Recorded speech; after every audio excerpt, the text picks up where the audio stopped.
Всем здравия, уважаемые подписчики.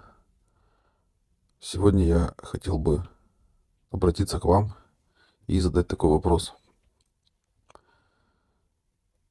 Все в курсе, что остается немного времени у нас до выборов президента нашей страны.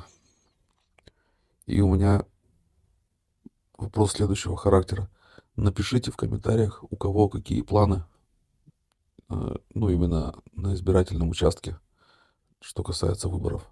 То есть пойдете, не пойдете, за кого будете голосовать, против всех или еще какие-то, может быть, у вас планы. Просто интересно все это почитать и самому тоже немного определиться. Может быть, в ваших комментариях найду какие-то полезные советы. И что касается по поводу предоставления нашего канала как площадки для размещения различной информации на электронную почту, ни один человек пока ничего не написал и не отправил. Поэтому почту еще раз размещаю. Может быть, все-таки кто-то мне напишет. Всем удачи.